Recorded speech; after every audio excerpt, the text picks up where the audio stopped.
Welcome to Boring Money, Rich Life. I'm your host, Joy Hicks, and today I want to talk about the book, The Millionaire Next Door. I feel like it is probably one of the most popular, finance types of books, but personally, I've actually never read it. I've definitely heard about it a lot, and I feel like it's one of those books, kind of like The Alchemist, that people always reference and hint at, but I've actually never read it. So, this is my first time, and honestly, I am only on page 50. But when I tell you there is so many good gems in this book, so I plan to make a couple different videos from it. I've already taken tons of notes just because it really is actually a good book. So today I want to talk about the misconceptions of millionaires. And I actually made a TikTok kind of hinting at this, but the book actually goes into detail about what the actual American millionaire is. So I guess looking at media, especially, or even advertising, when we think of millionaires, we're thinking of people who have the latest cars, like the Bentleys or the Ferraris. We're looking at people who have the $1 million mansions. Like, I don't know if you guys were a fan, but maybe, I don't even know what year this was, but I would say kind of like when I was younger, MTV Cribs used to be on, and I was definitely a fan. I would watch all the houses.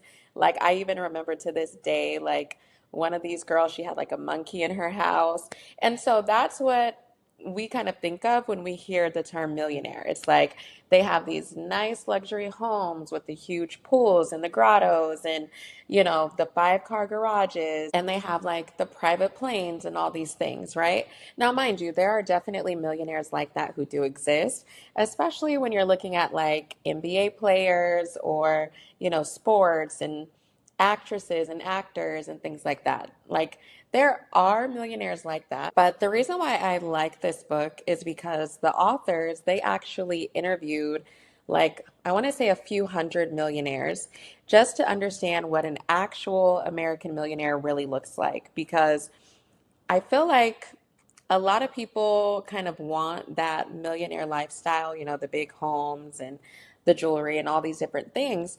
And so you have a lot of regular people who spend like that because they're like, well, if I want to look like I have wealth, then I need to spend the way the wealthy spend, or I need to drive the cars that the wealthy drive.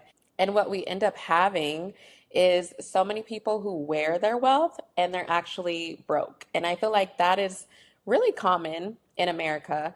A lot of people are very high consumers, and that has a lot to do with advertising to us because, we see so much advertising about the latest phones and makeup and shoes. And I'm talking about myself personally. I spend a lot of money, but that's because that's kind of what's accepted in society. It's as soon as you get the nicer job, you have to get the bigger house. And I really like this book because it's kind of helping me reframe what a millionaire is, because really the actual American millionaire is really different than what we think. So, first and foremost, of the people that they interviewed, about I would say the majority of them were 50 years or older, married with children, and they were males. Now, I would say marriage is kind of interesting because, right now, there's a whole movement of not getting married, not having kids. But the book was saying that more than likely, millionaires are married, which does make sense because if you're trying to build wealth, it's going to be a lot easier to do that in a partnership. That's why even if you look at, tech startups, I was applying or thinking about applying rather to a tech startup.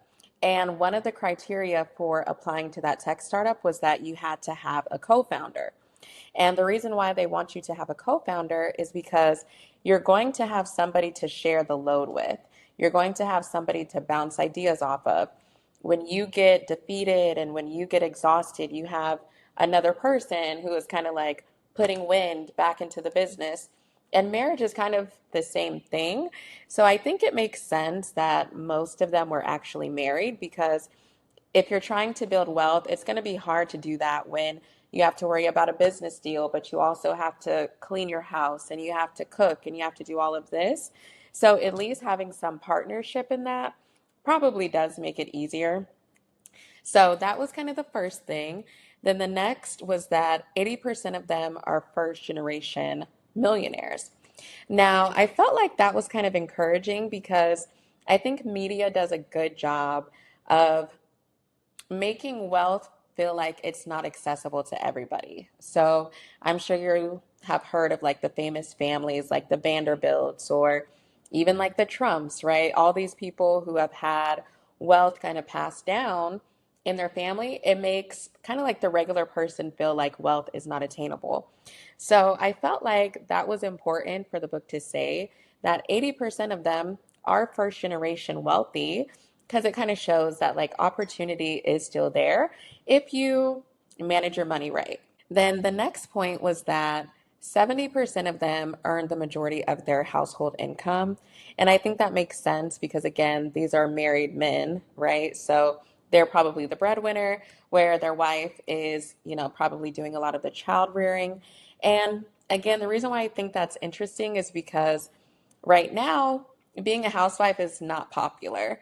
It's kind of like, whereas maybe even in the 70s and probably the early 80s, being a housewife was kind of like this big deal, right? And so looking at kind of the mindset shifts and understanding why people aren't wealthy right now, that could definitely have something to do with it, maybe because people aren't partnering together anymore. Now, another characteristic was that about 1 in 5 of them were retired. And then of the millionaires that were still working, about 2/3 of them were self employed. Now, this is also very interesting because it was saying that self employed people make up less than 20% of the workers in America, but they account for 2/3 of the millionaires in America.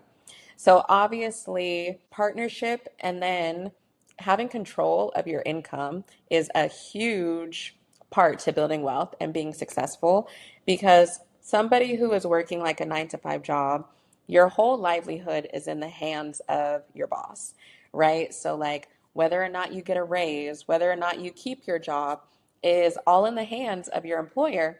Whereas if you're self employed, you can go out there, you can get more contracts, you can get grant funding. If you wanted to work 7 days a week, you could. Whereas if you're just employed and you're an employee, all of that is determined by your employer. So it definitely makes sense that the majority of them were self employed. And then it was saying that the majority of them who were self employed, so let's say 3 out of 4, they considered themselves to be entrepreneurs. And then the 1/4, they were either self employed professionals, maybe like doctors or accountants or something like that. But it was definitely kind of emphasizing that entrepreneurship is a big part of becoming wealthy, which makes sense because most of the jobs are not going to pay you what you're worth, you know?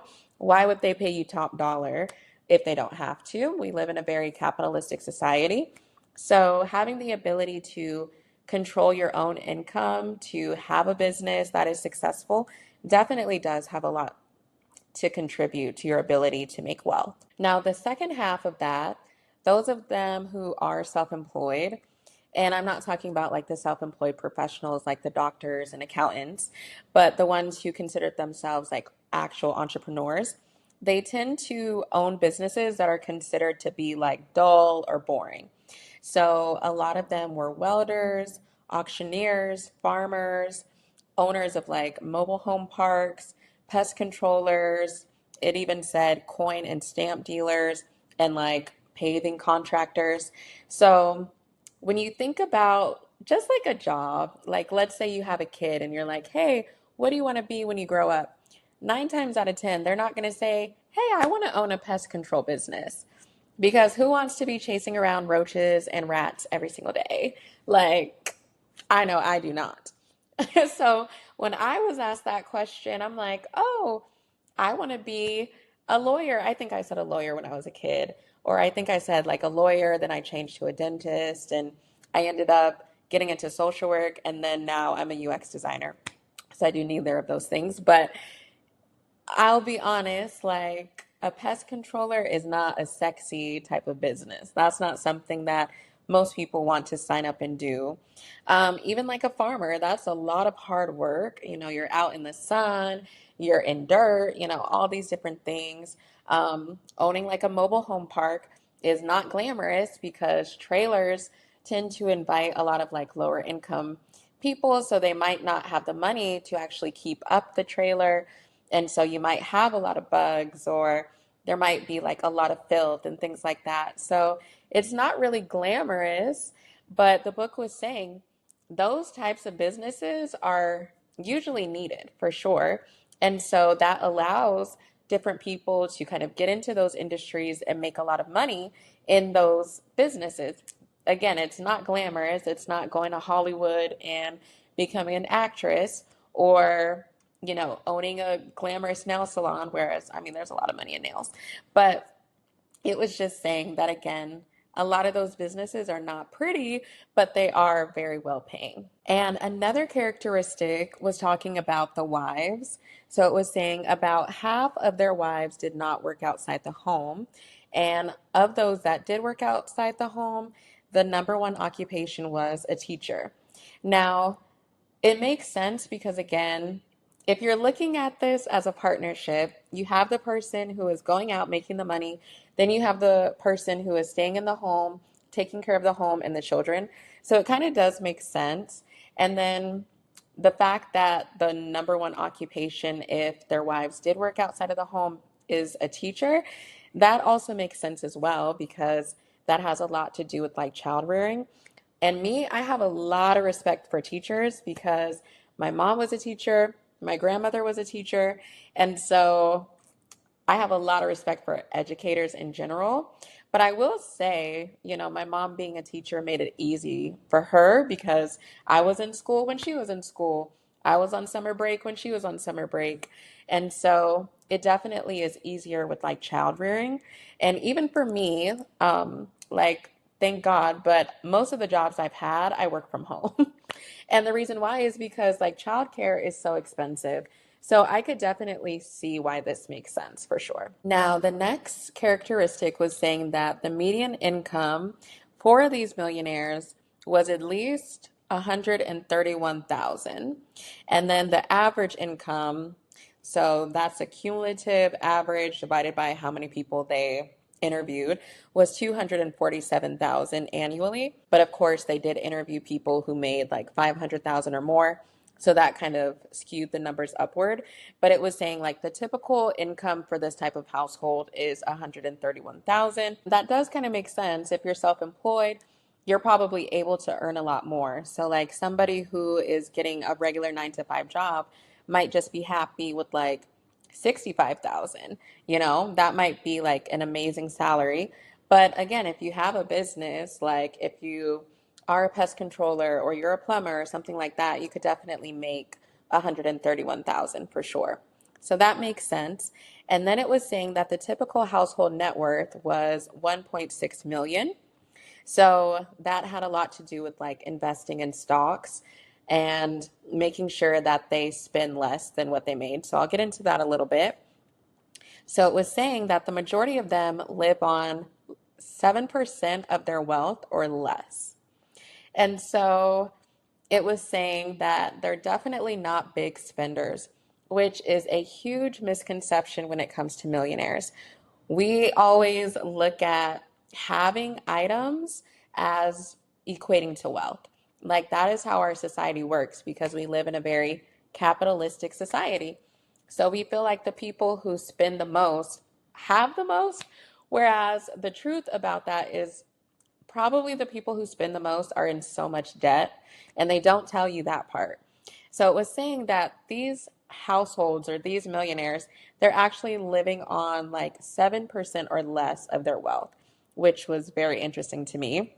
And it was also saying 97% of them are homeowners, which is also interesting because right now, home ownership is so challenging because of like interest rates. But also, not a lot of people want to buy homes right now. Like homeownership is not this sexy thing.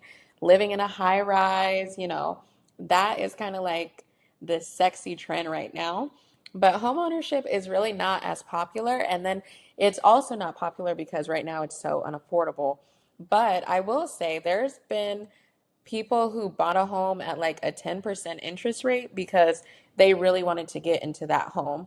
So 6 and 7% isn't the worst that it's been, but I'll say it does definitely make it more expensive, especially because like school is so expensive now. You have a lot of people who have like student loan debt, so that makes it also more expensive. So it's definitely a difference in affordability, I will say, from our generation to previous. But just going off the characteristics, they definitely do value home ownership. And it was saying that although their actual net worth was around 1.6 million, they lived in homes that were valued at 320,000. Now, this I was kind of like, what? I was kind of shocked because, again, in our society, we're taught that the more you make, the more you spend. So, the average person, if they had, a net worth of $1 million, they're not buying a small home that's worth $300,000. They're going to buy at least like a $600,000 home because the typical person, they're going to go to a mortgage lender. They're going to be like, hey, how much do I qualify for? Now, that doesn't mean that I can afford it comfortably, but hey, let me know what I qualify for. Like me by myself, being a single mom, I think I qualified for like 420,000 just by myself. That's like without a husband. So, I really could have went out and bought a home for that value, but I was like, no. I'm not going to do that. Let me be smart. But even my home was more than what they're spending. So again, it does make you think that like to actually become a millionaire, you're going to have to probably spend less. Now, let's say, you do hit big or something like that, then you might not have to.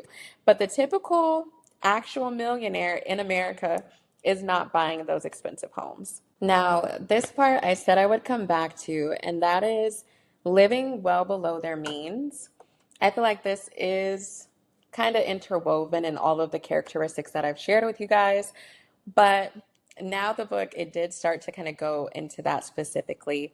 And I feel like that's the most challenging part because, again, we live in a society where to kind of feel good about yourself, you have to look good, you have to go to the nice restaurants, you have to have the nice home. Whereas the actual millionaires, the people that they actually surveyed who truly did have $1 million in net worth. And mind you, in order to calculate net worth, it is your assets minus your debt.